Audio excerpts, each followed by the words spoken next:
Okay, so I gotta make this quick. I'm at my clinic today. This is my first couple of days back. I just had thyroid surgery. I'm gonna leave this video up so that you can view it whenever. If you ask questions in the comments, I may not be able to answer them, but I kind of want to give you an overview of what's happening, what's going on, and what brought us here. But I'm gonna have to do it quick. So, deep breath. Cliff Notes version of what brought us here.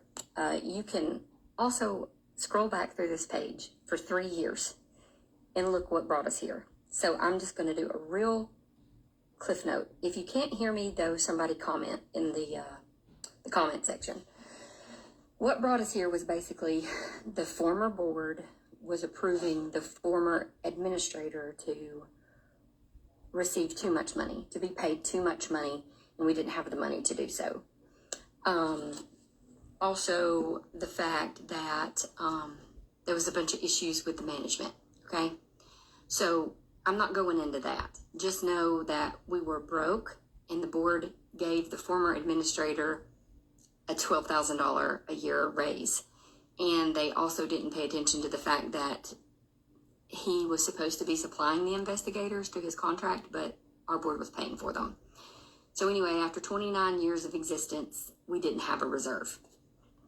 So, accurate information coming from right here, because I have been part of the bill writing process and the lawmaking process myself since 2023.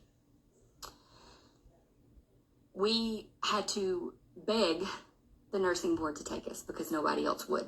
I'm getting a lot of those questions. Why are we under them? Again, you can go back and look at the bottom of the page. Today, I want to focus on what's going on right now, right this minute. This last legislative session, I was part of a bill that was going to streamline some things, make it easier for us, for like the executive director to, again, be able to approve licenses without the board. We had removed that from Keith Warren and Warren Management because he was doing things he shouldn't have been doing, which is what got us sunset. So anyway, I was part of this bill, and we had an agreement that they were going to take the fees out of the law and set reasonable fees by rule so we had a voice and we could be part of that process instead of them just making a law and legislation and us just having to deal with it. Now, all of those fees are reasonable, and I agree with them, except for the establishment license fees. The new establishment license fee of $350 is ridiculous. And the renewal of $350 is ridiculous. I don't agree with those two fees. There should be no reason for those fees because when they're doing a new establishment, they're telling you that they're coming to inspect. But I will tell you, I've had a lot of people reach out to me that says, oh, well, they're just asking for pictures. They may not be doing that with the more sketchy ones, but still. So we had a 250% increase on establishment initial license and a 600% increase on renewals.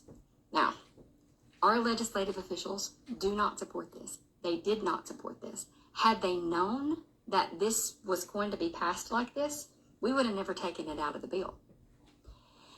I'm frustrated because I have been trying since Monday evening to get Honor Ingalls to respond back to me, and he has not.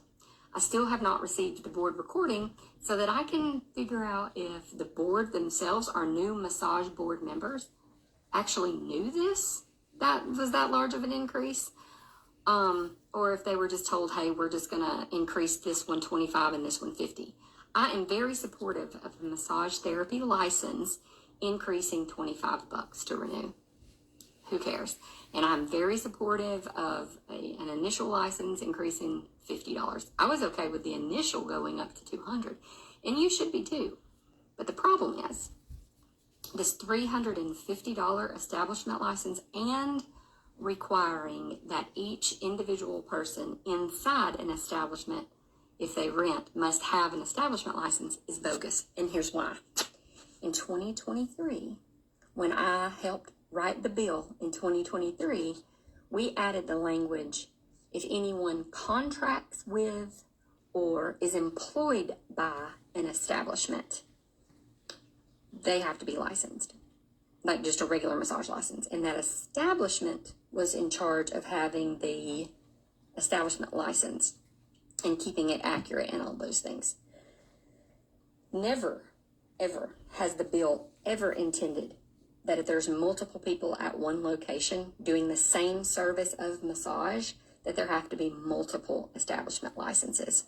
That would be like telling a hair salon that anyone who rents a booth there has to have their own salon license. So this right here, that was very excessive.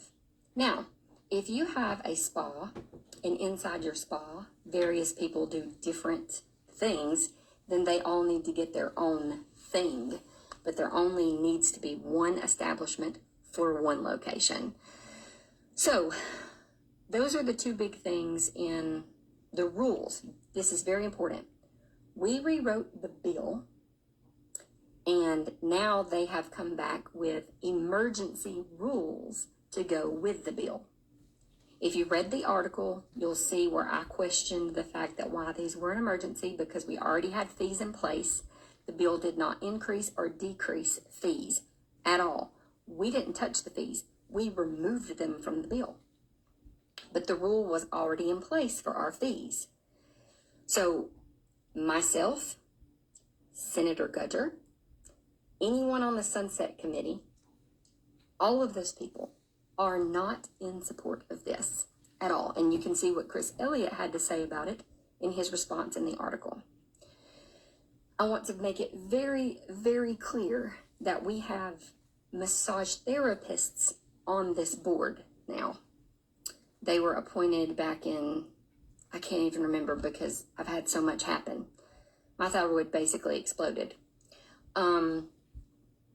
They were appointed back in February, March, April. I don't remember. May. I think it was May. I can't remember. I was busy in legislative session. But these rules were presented to massage therapists in the manner that our board is broke. And it was because instead of the former board reducing Mr. Warren's contract, they wanted to raise our fees then, but Mr. Warren had been overspending. He overspent $100,000 just in that last year that he had us by paying investigators that were supposed to be paid under the $150,000 that we were paying him. So he left us in the red, and we knew that was coming. But it's not our responsibility to make that up at all. And so from this point forward, what I'm doing is I am working to advocate for the issues that we have. But these are emergency rules, and they are in place right now. And they should have never been done that way. Our new board, they need to understand that typically an emergency rule is just presented if there's an immediate harm to public health and well-being or in safety. Increasing fees is never part of consumer safety. The other things in there, like how they change the background checks and all that stuff, sure, that could be an emergency rule. But this should have never been done this way. And just like last time, just like for the last 3 years, I'm working on it. But you're going to be told all different kinds of things. But I want you to remember, in the next couple of days, a week or so, when this, after the 4th of July, when this dies down for me, because guys, I'm getting like 40, 50 messages a day. I'll go over the rules just like I did the last time things were passed. But it's just very important for you to know that I, Christy Williams, nor the government officials who were part of putting us under the nursing board because we had nowhere else to go and nobody was going to take us, they're not in support of this. They did not do this. This was a board vote to change the rules. This was not a law that was changed by legislative officials. Legislative officials have nothing to do with the rules that are processed for an agency. Nothing. An agency does that on their own. So just wanted to clarify those things. Invite your friends to this page. You know, they're not going to get accurate information outside of this. So I'm going to go so that I can do the things that I need to do for the rest of the day. I just really wanted to hit on that, and I'm going to leave this video up. Honor Ingalls is who you need to be contacting, but very, very soon you will see I will create a mail-to generated link, and we can all send in our thoughts just like we did before. But as of right now, I've got to let the dust settle while I'm working in the background of what's going on. So just sit tight. I am going to need your help. And if it hadn't have been an emergency rule, this wouldn't have gone in effect for 120 days. But since it's an emergency rule, it's in effect now. And unless they give lenience on it, we have to do it. And I can't get them to contact me back. And this was the first time that's happened to me. But I think they know that I'm upset because they lied to us. And when I say they, I mean the administration and the board didn't know what was going to happen, I guess. But at the end of the day, the board members voted for this. And I'm still curious if they knew about it or not. Now, we have a couple board members that follow this page. It would be nice for me to know if you knew that the establishment license were going to increase 600% for a renewal and 250% for an initial. I would like to know that, because establishment licenses are not deterring illicits at all. They never have. So anyway, have a great day, and I'll post this, and we will talk soon. Just sit tight and let me do my thing, and I'll let you know, everybody, when I need some help.